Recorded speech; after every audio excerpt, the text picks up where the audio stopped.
अस्सलामुअलैकुम class.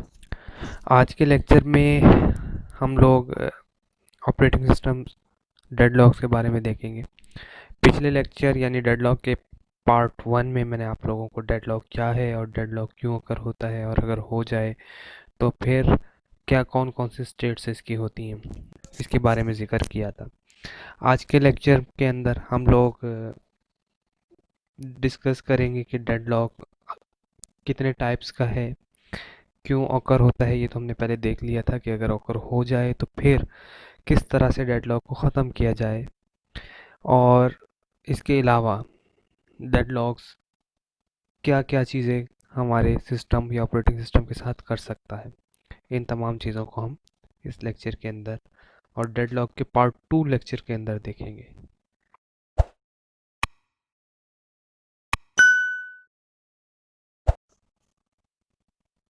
Deadlock graphs के बाद जो हमारा आपका टॉपिक है वो है मेथड फॉर हैंडलिंग डेडलॉक्स। हमें कैसे पता चलेगा कि डेडलॉक को किस तरह से हैंडल करना है। एक प्रॉब्लम यानी कि अगर मैं सोचूं कि एक रोड क्रॉस कर रहे थे, आमने सामने दो लोग आ गए या बहुत ज़्यादा हजूम एक जगह पे इकट्ठा हो गया, तो उनको उस डेडलॉक को हैंडल करना एज़ कम्पेयर टू सिस्टम बहुत इजी होगा, क्योंकि हमें पता है कि किस तरह से ये वाला डेडलॉक जो है ये ख़त्म किया जा सकता है, किस तरह से इस डेडलॉक को आप सॉल्व कर सकते हैं। यानी कि दो ट्रेन्स आमने सामने आ गई, एक ही रिसोर्स यूज़ करना चाह रहे हैं। अब हमने इस डेडलॉक से बचना है तो हम किस तरह से ख़त्म करेंगे कि एक एक ट्रेन को पीछे ले जाएंगे और वो जाके आपका डेडलॉक जो है ख़त्म हो जाएगा और दूसरी ट्रेन वहाँ से गुजर जाए तो अगली ट्रेन ले आए। एक तरीका ये है। अब सिस्टम के अंदर जब हम आते हैं तो हमें नहीं पता होता कि कौन से रिसोर्सेज एक प्रोसेस या एक डिवाइस, इनपुट डिवाइस या आउटपुट डिवाइस अवेल करना चाह रही है और वही दूसरा अवेल करना चाह रहा है। तो इन चीज़ों से बचने के लिए हम क्या कर सकते हैं, या इन चीज़ों को हैंडल करने के लिए करने के लिए हम क्या कर सकते हैं। तो जनरली तो यही है कि हम किसी भी कोई भी प्रॉब्लम आता है, कोई भी डेडलॉक आता है तो हम उसको सॉल्व कर सकते हैं, लेकिन we can use a protocol to prevent और avoid deadlocks ensuring that the system will never enter a deadlock state. हम कोई ऐसा प्रोटोकॉल डिज़ाइन करें, हम ऐसा प्रोटोकॉल डिज़ाइन करेंगे जिससे ये प्रिवेंट हो सके, जिससे ये हो सके कि हम डेडलॉक्स को अवॉइड करेंगे और इस बात को इंश्योर करेंगे कि डेडलॉक में कभी भी हमारा सिस्टम जो है वो एंटर नहीं होगा। ठीक है। एक मतलब थोड़ी सी अजीब सी बात है, और इस चीज़ को कैसे हम अवेल कर सकते हैं कि एक गाड़ी चल रही है और उसमें कभी भी ऐसा नहीं होगा कि उसके सामने दूसरी गाड़ी ना आए। एक तरीका तो ये हो सकता है, लेकिन हम इसको एज्यूम कर रहे हैं। We can also think that we can allow the system to enter a deadlock state, detect it and recover it. ऐसा ही कर रहे होते हैं। तो जब एक सिस्टम जो है वो डेडलॉक स्टेट में जाता है तो उसको डिटेक्ट करते हैं कि कौन सा डिटेक्ट है और फिर उसको रिकवर कर लेते हैं, लेकिन टाइम कंज्यूमिंग प्रोसेस होता है ये थोड़ा सा ना, कि एक डिटेक्ट करना फिर उसको रिकवर करना। खैर, एक और तरीका, we can ignore the problem altogether. हम प्रॉब्लम को इग्नोर कर देते हैं और ये एज्यूम करते हैं कि डेडलॉक था ही नहीं, ये एक ऐसा काम था जो कि सिस्टम खुद ही कर रहा था। ठीक है। यानी कि मैं ये कह लूँ कि एक रिसोर्सेज चाहिए थे, हमारा जो दूसरा प्रोसेस है वो वेट कर रहा है कि रिसोर्सेज मिलेंगे, लेकिन रिसोर्सेज उसको नहीं मिल पा रहे। ठीक है। लेकिन जो सिस्टम है वो इसको डेडलॉक को सोच ही नहीं रहा, ये सोच रहा है कि सिंपल तरीका है ये। और इसी सॉल्यूशन को, ये जो थर्ड सॉल्यूशन मैंने आपको बताया, यही सॉल्यूशन जो है, यही ऑपरेटिंग सिस्टम जो है, यानी कि लिनक्स हो गया या विंडोज़ हो गया, यही ऑपरेटिंग सिस्टम, यही सॉरी डेडलॉक हैंडलिंग का तरीका यूज़ करते हैं। ठीक है। और यही इसी तरीके से जो एप्लीकेशन डेवलपर हैं वो एक डेडलॉक को भी हैंडल करते हैं, यही वाला तरीका होता है। इस तरह से क्या होता है कि आपका जो वो है डेडलॉक अकर होता है, लेकिन जो आपका सिस्टम है वो उसको फुली तौर पे इग्नोर कर देता है। इग्नोर करने का मतलब ये नहीं होता कि सिस्टम जो है वो उसे नहीं पता कि डेडलॉक हो रहा है। इससे फ़ायदा ये होगा कि आपका जो सिस्टम है वो डेडलॉक पे तो जाएगा, लेकिन उसके साथ बाकी प्रोग्राम्स को, बाकी कामों को फ़र्क नहीं पड़ेगा, वो चलते रहेंगे। ठीक है, और बाकी काम उसी तरह से होता रहेगा। जिस प्रोसेस के साथ ये इशू चल रहा है वो जब एक रिसोर्स छोड़ेगा, दूसरा उसको ऑक्युपाई कर लेगा। इसके साथ ही एक और टॉपिक जो है method for handling deadlocks, handle किस तरह से करना है थोड़ा सा पहले भी बता दिया, लेकिन इसके अलावा दो मेथड्स हैं और इसके अंदर है प्रिवेंशन। प्रिवेंशन अगर हम कहें तो वो कह सकते हैं कि set of method for ensuring that at least one of the condition can not hold. ठीक है, आपका जो सिस्टम होगा या आपका जो सॉफ्टवेयर होगा या आपका प्रोसेस होगा, उसको इंश्योर करेगा कि इसके अंदर एक कंडीशन होल्ड नहीं कर रही और दूसरे के अंदर कर रही है। अवॉइडेंस के अंदर क्या होता है? अवॉइडेंस के अंदर ये होता है कि ओएस को तमाम तर इंफॉर्मेशन एक एक प्रोसेस के बारे में दे दी जाती हैं कि इसने ये चीज़ें लाजमी तौर पर इस्तेमाल करनी है। यानी कि फ़र्ज़ के एम एस वर्ड है, एम एस वर्ड ने कौन कौन से रिसोर्सेज को पहले यूज़ करना है ये पहले से ही ऑपरेटिंग सिस्टम को दे दिया जाता है, जिसके बाद डेडलॉक अकर होने के चांसेस जो हैं वो कम हो जाते हैं, क्योंकि एक ऑपरेटिंग सिस्टम को ये बात पता चल जाती है कि ये वाले रिसोर्सेज इसने यूज़ करने हैं, तो इसको आगे किस तरह से डील करना है वो फिर ऑपरेटिंग सिस्टम खुद देख लेता है। इसके बाद डेडलॉक प्रिवेंशन, यानी कि mutual exclusion, not required for shareable resources must hold for non shareable resources. ठीक है, जो शेयरेबल रिसोर्स होते हैं उसके अंदर म्यूचुअल एक्सक्लूजन नहीं होता। और जिस तरह से a printer can not simultaneously shared by several process, एक जो प्रिंटर है वो एक वक्त के अंदर एक ही प्रोसेस के साथ यूज़ होगा। एक ही मतलब अगर वर्ड में यूज़ किया है तो वर्ड ही उसे एक प्रिंट निकालेगा। फिर अगर किसी और सिस्टम के साथ अगर दूसरा वो किया है, एक्सेल पे प्रिंट किया है तो प्रिंटर फिर उस पे निकालेगा। ये नहीं होता इसके अंदर कि एक इकट्ठे ही वो कर रहे होते हैं, शेयर कर रहे होते हैं। इसमें क्या होता है, नॉन शेयरेबल रिसोर्स है और आप अगर एक प्रिंट कर रहे हैं तो उसके बाद लाइन में उसको सीक्वेंस लगी हुई होती है, सर्कुलर वेट की सूरत कह लें आप, कि एक वेट कर रहा होता है कि ये रिसोर्स ये यूज़ कर ले उसके बाद कर लेगा। इसको डेडलॉक एक तरह से हम नहीं बोलते, इसमें वेट उसमें आ जाता है, वेट प्रोसेस के अंदर।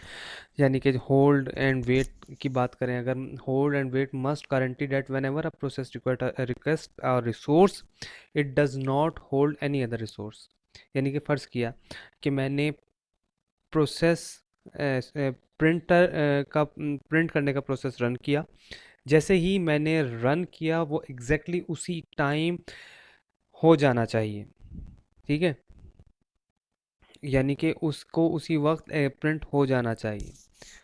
तो ये चीज़ आती। अब हम थोड़ा सा बात करते हैं, दो स्टेट्स हैं, सेफ स्टेट और अनसेफ स्टेट्स, दोनों डेडलॉक की स्टेट्स होती हैं। ये कब और किस तरह से अकर होती हैं और डेडलॉक इस वक्त किस तरह से काम कर रहा होता है। तो थोड़ा सा अगर मैं वर्डिंग की बात करूँ, when a process request an available resource system must decide if immediately allocates leave the system in a safe state. Safe state के अंदर एक सिस्टम तब होता है जब, ये कह लें कि वैसे गेम तो सारी प्रोसेसेस की होती है ना, यानी कि अगर मैं कहूँ कि P1 अपने तमाम तर रिसोर्सेज से खुश है जो उसने गेन किए हुए, और उसका रिसोर्स और जो उसने रिसोर्सेज यूज़ करने हैं उसको उसका पता है, जबकि दूसरा एक और P2 प्रोसेस है जो P1 के रिसोर्सेज को यूज़ कर रहा है। ठीक है, इस सिनेरियो में P1 इस चीज़ से खुश है कि P2 जो उसके रिसोर्सेज यूज़ कर रहा है उसको कोई फ़र्क नहीं पड़ता, लेकिन जब P2 यूज़ कर लेगा तो उसको वापस रिटर्न कर देगा। तो इस चीज़ को आप कहेंगे कि ये सेफ स्टेट है। ठीक है, a sequence P1 P2 of all the process in is the system such that for each PI the resources that PI can still request can be satisfied by currently available resources plus resources held by all the PJ। यानी कि P I process जो भी है, मतलब P one कह लें या P to कह लें, पी आई ने जितने भी रिसोर्सेज लिए हुए हैं और जो लेने हैं, वो इस बात से खुश है कि कोई मसला नहीं है, मैं अपना काम कर सकता हूँ और करूँगा, और मुझे इस काम से कोई फ़र्क नहीं पड़ता चाहे पीजे ने मेरे रिसोर्सेज लिए हुए हैं। हाँ, अलबत्ता जब मुझे ज़रूरत पड़े तो पीजे उनको लेफ़्ट कर देगा, या जब पीजे उसे लेफ़्ट करेगा तो मैं उसको रिकवर कर लूँगा। यही बात बात आगे चल लेके चलेगा वो। उसमें क्या है, if pi resource need are not immediately available then pi can wait until pj have finished। मतलब सेफ स्टेट में होगा एक सिस्टम कि अगर पी जो है वो उसको किसी रिसोर्सेज की ज़रूरत है, मतलब क्लास में एक बच्चा है, उसको पानी पीना है, गिलास एक है, वो उसी गिलास में पानी दूसरा पी रहा है, यानी कि पी1 जो है वो उसे पानी चाहिए, जबकि उसका पानी का गिलास जो है वो पीजे के पास है, तो पी1 जो है वो पी जो है वो वेट करेगा अनटिल अनलेस जो पीजे है वो गिलास वापस नहीं कर देगा। जब गिलास वापस हो जाएगा उसको पीआई को उसके रिसोर्सेज मिल जाएंगे और वो अपने तमाम तर जो काम है वो उसको एग्जीक्यूट करेगा, उसके रिसोर्सेज को एलोकेट करेगा और उसको प्रोसेस को टर्मिनेट करेगा। तो इस तरह से, और जब पी आई टर्मिनेट कर देगा तो उसी गिलास में पानी जो है वो एक और बच्चा पी लेगा, उससे आगे पी लेगा और उससे आगे पी लेगा। मेरे ख्याल से जो ये गिलास वाली मैंने आपको एग्जांपल दी है, मैं एक और दफ़ा आपको आसान लफ्ज़ों में बता देता हूँ क्योंकि ये बहुत ही आसान तरीका है समझाने का। तो फ़र्ज़ किया कि मैं गिलास में पानी पी रहा था, मैं हूँ प्रोसेस वन, और क्लास में एक और लड़का भी था, वो था प्रोसेस टू। मैं पानी पी रहा था, प्रोसेस टू को प्यास लगी, प्रोसेस टू ने वेट किया कि कितनी देर में पानी पी लेगा। पानी पिया मैंने, पानी पी के मैंने गिलास रखा टेबल पे, तो पी टू आया, फ़ौरन ही उसने गिलास उठाया और उसमें पानी पी लिया। ठीक है, अब जब पी टू ने पी लिया, फिर उसके बाद तीसरे को प्यास लगी, चौथे को प्यास लगी, तो ये डेडलॉक नहीं है, ये रिसोर्सेज का वेट कर रहे हैं, ये सेफ स्टेट के अंदर है। तो इस तरह से आपका जो है वो काम होता है। अब ये आपके पास डायग्राम है, इसमें क्या हो रहा है कि दो मोड हैं, अनसेफ और सेफ। अगर तो एक प्रोग्राम इसी तरह से सेफ स्टेट में है तो वो क्या है, डेडलॉक नहीं है, जिस तरह मैंने आपको बताया। लेकिन एक तरीका है जिसमें अनसेफ मोड में चला जाता है, जो डेडलॉक अकर होता है। ठीक है, इसको भी हम देख लेते हैं। If system is in the safe state, तो ये नो डेडलॉक, मतलब कोई डेडलॉक नहीं है, जिस तरह मैंने आपको बताया। अगर ये अनसेफ में है फिर डेडलॉक है। ठीक है, इसके लिए फिर आपको अवॉइडेंस करनी पड़ेगी, इसके लिए आपको फर्दर आगे इसकी पॉसिबिलिटीज़ जो हैं उनको देखना पड़ेगा लाजमी तौर पे। अब हम देखते हैं एक एग्जांपल, सेफ स्टेट में कब होता है। लेट्स सपोज कि आपके जो प्रोसेस है उस तीन प्रोसेस हैं और उनको 12 मैग्नेटिक ड्राइव्स की ज़रूरत है, और इस वक्त करंटली जो नीड है वो 9 की है। ठीक है, आप एक प्रोसेस को सारे के सारे भी यूज़ करने पड़ सकते हैं, और ये भी हो सकता है कि उसकी करंट नीड जितनी है उसी पे ही वो प्रोसेस जो है वो ख़त्म हो जाए। अब लेट्स सपोज कि इस वक्त जो मैक्सिमम नीड है वो यहाँ पे है 10 4 9, यानी कि टोटल मिला के एक वक्त में एक प्रोसेस 10 4 और 9, यानी कि 14 और 9 कितने हो गए, 23 मैग्नेटिक टेप्स होनी चाहिए, तब जाके आपका काम होगा। लेकिन हमारे पास अवेलेबल मैग्नेटिक टेप कितनी है, या शेयर्ड मैग्नेटिक टेप कितनी है, 12। हमारा काम जो 23 पे होना था वो अब जाके 12 पे हो रहा है। होता क्या है, अब currently 9 drives are held among the process, 5 जमा 2 जमा 2, करंट नीड के अंदर 5 जमा 2 जमा 2 9 हेल्ड हैं, और 3 जो है वो अवेलेबल हैं, यानी 3 जो हैं वो इस वक्त फ्री हैं। तो अगर फ़र्ज़ किया कि सबको के सब प्रोसेसेस या रिसोर्सेज को यूज़ किया जाए तो क्या ये सेफ स्टेट में होगा, तो हाँ, इसमें हम कह सकते हैं कि हाँ जी होगा। लेकिन किस तरह से होगा, इसकी सीक्वेंस क्या बनेगा। सबसे पहले हम कह लें कि P1 जो है इसको आप वो कह सकते हैं कि ये सबसे पहले एग्जीक्यूट होगा। अगर ये 2 ले भी ले तो कितने बनते हैं, 4। जब ये अपने लेफ़्ट कर देगा तो फिर कितने रह जाएंगे, इसने अपने 4 लेफ़्ट कर दिए, बाकी रह गया 5 और 2 7, ठीक है। और इसके 4 जब वापस रह जाएंगे और उसमें एग्जीक्यूट करना पड़ेगा, तो P0 पे कर लेते हैं और हम फिर उसमें 5 और ऐड कर देंगे। हमारे पास अवेलेबल कितनी होंगी, 8 होंगी। उसके बाद यानी कि अगर हम 5 को और भी ऐड कर दें उसके बाद हमारे पास 2 और रह जाएंगी। जब वो अपने तमाम तर रिसोर्सेज को छोड़ देगा तो उसके बाद P2 में चला जाएगा। P2 हमारे पास 9 उसकी मैक्सिमम नीड है और उसके बाद क्या हो जाएगा, वो एग्जीक्यूट हो जाएगा तीसरा तीसरा प्रोसेस, यानी कि हमारा जो काम है वो सेव स्टेट के अंदर इजीली डन हो जाएगा।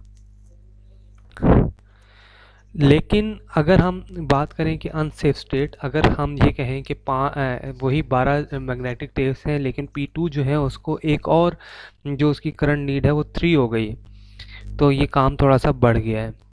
यहाँ पे हम कह सकते हैं कि हमें जो है वो होगा, ज़रूरत पड़ेगी कि हमारा जो हमारा सिस्टम है वो एक अनसेफ स्टेट के अंदर चला गया है, ठीक है।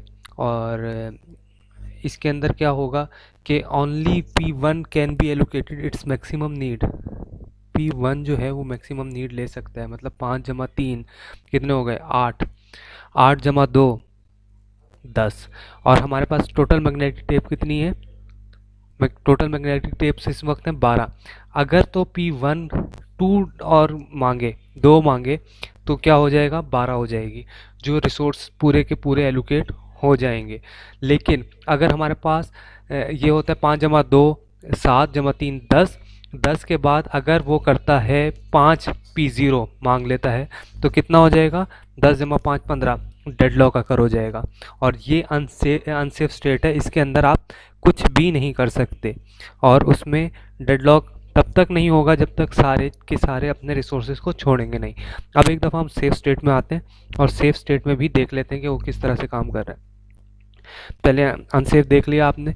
इसके अंदर क्या है कि अगर आपके पास टोटल 9 है, 9 है ना, तो अगर P1 पहले एग्जीक्यूट हो जाएगा तो कितने हो जाएंगे, 11। जब इसने लेफ़्ट कर दिया तो फिर कितने रह जाएंगे, 2 रह जाएगा, P0। फिर P0 भी अपने पूरे के पूरे रिसोर्सेज को यूज़ कर सकता है।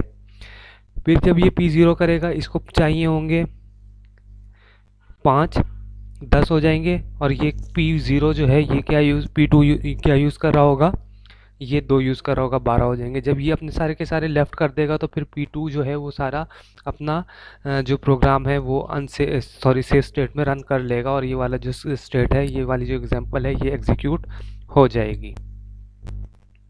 इस तरह से ये काम हो सकता है हमारा।